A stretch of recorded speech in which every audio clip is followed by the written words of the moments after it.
संयोजन क्रिया था संयोजन के जस्ट उल्टा, यानी कि उसके उल्टा होता है। संयोजन क्रिया में क्या होता है, दो पदार्थ जुड़कर एक नया पदार्थ बनाते हैं, और वियोजन में क्या होगा कि एक पदार्थ टूटेगा और दो या दो से अधिक पदार्थ बनेंगे। मतलब इसमें जुड़ के एक बनेगा, इसमें एक टूटेगा और दो या दो से अधिक बनेंगे। संयोजन में क्या होता था, दो मिलते थे एक बनता था, या तीन मिलकर भी एक बनता था, तो वो संयोजन क्रिया होती थी। इसमें एक रहेगा दो बन जाएंगे या दो से अधिक बन जाएंगे। ठीक है, तो वियोजन क्रिया को अन्य नाम से और भी जानते हैं, जिसे अपघटन भी बोलते हैं। क्या बोलते हैं, अपघटन। ठीक है, इंग्लिश में बोलते हैं डीकंपोजिशन रिएक्शन। ऐसी रासायनिक अपक्रिया, उसमें भी था ऐसी रासायनिक अपक्रिया जिसमें एक यौगिक ये एक यौगिक है, किन्हीं बाह्य कारकों, कारक कौन कौन से रहेंगे, या तो ऊष्मा रहेगी, या विद्युत रहेगी, या प्रकाश रहेगा। ठीक है, या तो ऊष्मा या विद्युत या प्रकाश, इन तीनों की उपस्थिति में हमने इधर क्या लिया, ऊष्मा लिया। इसमें क्या लिया, तेज गर्म करोगे तो ऊष्मा। तो इन तीनों चीजों में से किसी एक चीज की उपस्थिति रहेगी। इन कारकों की उपस्थिति में दो या दो से अधिक यौगिकों में अपघटित होना या वियोजित होना। अपघटित होना या वियोजित होने का मतलब होता है टूटना। अपघटित होने का मतलब टूटना, या वियोजित होने का मतलब भी टूटना। वियोजित हो जाती है, वियोजन या अपघटन अपक्रिया कहलाती है। ठीक है, तो ऐसी रासायनिक अपक्रिया जिसमें एक यौगिक किन्हीं कारकों, कौन से कारक हैं, ऊष्मा है, विद्युत है, प्रकाश है, इन तीनों कारकों में से कोई एक कारक हो सकता है। किन्हीं कारकों का मतलब ये होता है कि उपस्थिति में दो या दो से अधिक यौगिकों में अपघटित या वियोजित होना। या तो दो यौगिकों में, देखो ये एक यौगिक था, दो यौगिकों में टूट गया। कैल्शियम कार्बोनेट किसमें टूट गया, कैल्शियम ऑक्साइड और कार्बन डाइऑक्साइड, दो यौगिकों में अपघटित हो गया या वियोजित हो गया, तो कौन सी अपक्रिया कहलाएगी, वियोजन या अपघटन क्रिया। उदाहरण जो हमने लिखा है कैल्शियम क्लोराइड, देखो हम इसको देखकर ये लिख रहे हैं, कैल्शियम कार्बोनेट ऊष्मा की उपस्थिति में, ऊष्मा ही ले रहे हैं ना, दो यौगिकों में वियोजित हो जाता है। दो यौगिकों में वियोजित हो जाता है, कौन कौन से, कैल्शियम ऑक्साइड CaO तथा कार्बन डाइऑक्साइड।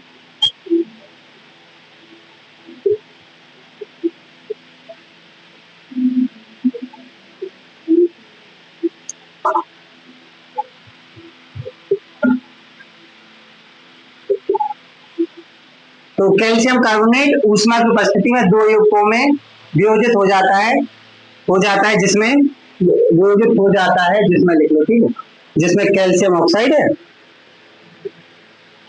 और कार्बन डाइऑक्साइड, ये दो यौगिकों में वियोजित होंगे। ठीक है,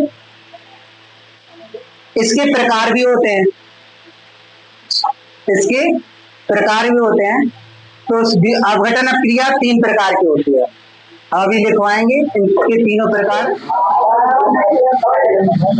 शांत हो जाओ। देखो वियोजन अपक्रिया, इससे पहले अपन लोगों ने पढ़ी थी, वियोजन अपक्रिया के बारे में सब कुछ बता दिया था। क्या होता था, एक यौगिक दो या दो से अधिक पदार्थों में टूटता है कि नहीं, एक यौगिक दो या दो से अधिक पदार्थों में टूटता है। वियोजन अपक्रिया का दूसरा नाम हम बताएं तो उसका नाम है अपघटन अपक्रिया। अपघटन अपक्रिया, ठीक है। तो वियोजन अपक्रिया उसी को बोलते हैं अपघटन अपक्रिया, ये दूसरा नाम है। तुमसे पेपर में वियोजन भी पूछ सकते हैं, अपघटन भी पूछ सकते हैं, तो मैं कंफ्यूज मत होना। फिर ये सोचो कि सर ने अपघटन अपक्रिया पढ़ाई नहीं, तो हमने अपघटन अपक्रिया यानी वियोजन अपक्रिया ही बोलते हैं जैसे, ठीक है। इसका दूसरा नाम है। तो 3 प्रकार की होती है अपघटन अपक्रिया। पहली क्या है? ऊष्मीय अपघटन, प्रकाशीय अपघटन, विद्युत अपघटन, या फिर कह सकते हैं ऊष्मीय वियोजन, प्रकाशीय वियोजन, विद्युत वियोजन। वियोजन और अपघटन एक ही शब्द है, पर्यायवाची शब्द है एक दूसरे, ठीक है। तो ऊष्मीय वियोजन क्या है? ठीक है, पहली ऊष्मीय वियोजन है, 3 प्रकार की बताए ना, ऊष्मीय वियोजन, प्रकाशीय वियोजन, विद्युत वियोजन। तो पहला है ऊष्मीय वियोजन, तो जो ऊष्मा द्वारा अपघटित हो वो ऊष्मीय वियोजन कहलाता है, ठीक है। किसके द्वारा? ऊष्मा द्वारा। तो जब कोई यौगिक ऊष्मा के प्रभाव से, किसके प्रभाव से? तो जब कोई यौगिक, मान लो ये यौगिक है, अब हम इस पर ऊष्मा डाल रहे हैं, ये यौगिक है, इस पर ऊष्मा डाल रहे हैं, अब ये अपघटित हो गया 2 भागों में, ठीक है। तो जब कोई यौगिक ऊष्मा के प्रभाव से, यहाँ ऊष्मा लिखा रहेगा ऊपर, अगर ऊपर ऊष्मा लिखा है ना तो समझ जाओ कि कौन सी अपक्रिया है, ये ऊष्मीय अपक्रिया है, ठीक है। ऊष्मीय वियोजन अपक्रिया, ठीक, क्योंकि हिस्सों में टूट भी रहा है। तो जब कोई यौगिक ऊष्मा के प्रभाव से 2 या 2 से अधिक सरल पदार्थों में अपघटित या वियोजित होता है, ऊष्मीय वियोजन या ऊष्मीय अपघटन अपक्रिया कहलाती है। जब कोई यौगिक ऊष्मा के प्रभाव से 2 या 2 से अधिक सरल पदार्थों में अपघटित या वियोजित होता है, ऊष्मीय वियोजन या ऊष्मीय अपघटन अपक्रिया कहलाती है, ठीक है। समझ में आ गया? याद भी हो गई ना? नहीं हुई? एक बार फिर से देखो, जब कोई यौगिक ऊष्मा के प्रभाव से 2 या 2 से अधिक सरल पदार्थों में टूटता है या अपघटित होता है या वियोजित होता है, ऊष्मीय वियोजन या ऊष्मीय अपघटन अपक्रिया कहलाती है। हमने ऊष्मीय अपक्रिया का ये उदाहरण लिखा है। तो ये पोटेशियम क्लोराइड पर ऊष्मा का प्रभाव डाला, किस पर प्रभाव डाला? पोटेशियम क्लोरेट, किस पर? पोटेशियम क्लोरेट पर हमने ऊष्मा डाली, मतलब उसे गर्म किया, पोटेशियम क्लोरेट को हमने गर्म किया, तो 2 हिस्से हो गए, वो दो हिस्सों में बट गया। एक हिस्सा पोटेशियम क्लोराइड और दूसरा हिस्सा ऑक्सीजन। ऑक्सीजन गैस बनने लगा और ये पोटेशियम क्लोराइड एक तरफ होने लगा, ठीक है। अब हम इसके आगे, ये ऊष्मा लिखा ही रह गया, ठीक है। अब हम इसके आगे इसे और आगे बढ़ाएंगे तो हम क्या लिख सकते हैं कि पोटेशियम क्लोरेट पर ऊष्मा का प्रभाव हुआ तो वह पोटेशियम क्लोराइड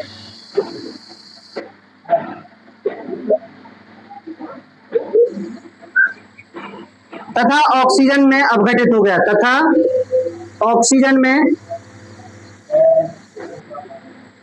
अपघटित हो गया। क्या हुआ? पोटेशियम क्लोराइड पर ऊष्मा डाली, ऊष्मा का मतलब गर्म किया, हीट, ऊष्मा का मतलब हीट, उसे गर्म करो तो होता है ऊष्मा, ठीक है। तो देखो हमने पोटेशियम क्लोराइड को गर्म किया तो पोटेशियम क्लोराइड बन गया और ऑक्सीजन गैस बन गई। ये लिख सकते हो, ये किससे लिखा है? इससे। तो ये तो लिखना आसान है। अगर तुम ये वाले उदाहरण देते हो, अभी टेस्ट हुआ था अभी, तो तुमने उदाहरण ऐसे लिखे हैं, लेकिन तुमने सिर्फ ये लिखा है बहुत से लोगों ने, तो तुम ये लिखते तो साथ में ये भी लिख सकते थे ना, ये लिखते ये भी लिख सकते थे, ये भी लिख सकते।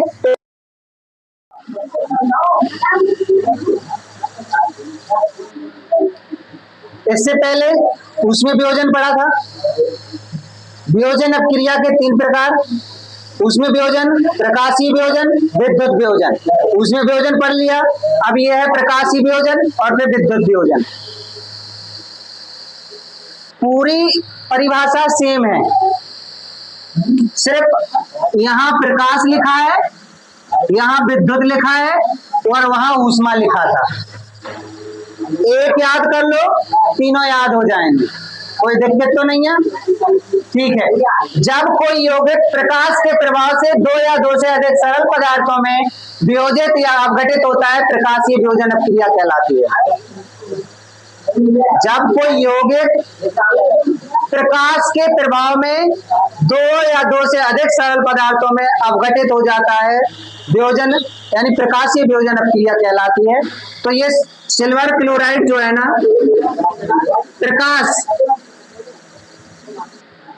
प्रकाश के प्रभाव में सिल्वर और क्लोरीन, सिल्वर अलग हो गया और क्लोरीन गैस अलग हो गई, किसके प्रभाव में? प्रकाश के प्रभाव में। इस चीज का विशेष ध्यान रखना, अगर इधर प्रकाश लिखा है तो प्रकाशीय वियोजन होगा, और अगर यहाँ 2AgCl लिखा है, AgCl2 लिखा है, कभी कभी बहुविकल्प में पूछ लेते हैं ये किसका उदाहरण है, तो ये दोनों लिखे, इधर कुछ नहीं लिखा, तब भी पहचान के बताना कि प्रकाशीय वियोजन का है ये उदाहरण। इसमें आगे क्या लिख सकते हैं? सिल्वर क्लोराइड पर प्रकाश का प्रभाव डालते हैं तो सिल्वर और क्लोरीन गैस उत्पन्न होती है। ठीक है, विद्युत वियोजन क्या है? जब कोई यौगिक विद्युत के प्रभाव से, जब कोई यौगिक किसके प्रभाव से? विद्युत के प्रभाव से दो या दो से अधिक सरल पदार्थों में वियोजित या अपघटित होता है, विद्युत वियोजन या विद्युत अपघटन अपक्रिया कहलाती है। ठीक है, तो जो जल है इस पर हमने विद्युत डाला तो हाइड्रोजन अलग हो जाता है और ऑक्सीजन अलग हो जाता है। ठीक है, हाइड्रोजन अलग और ऑक्सीजन, तो ये विद्युत का प्रभाव है। इधर जल हाइड्रोजन ऑक्सीजन में बढ़ गया, किसके प्रभाव से? विद्युत के प्रभाव से। उसमें वियोजन में ऊष्मा लिखा था, प्रकाशीय वियोजन में प्रकाश का प्रभाव है और विद्युत वियोजन में विद्युत का प्रभाव है, और ये विघटित हो गया। इनकी बीच की चीजें तुम लिख सकते हो और तुम्हें लिखना भी है, हम भी लिखे दे रहे हैं, तुम भी लिख लो। ठीक है, सिल्वर क्लोराइड पर प्रकाश के प्रभाव से सिल्वर तथा क्लोरीन में अपघटित हो जाता है। जल विद्युत के प्रभाव से हाइड्रोजन तथा ऑक्सीजन में अपघटित हो जाता है। चलो ये नोट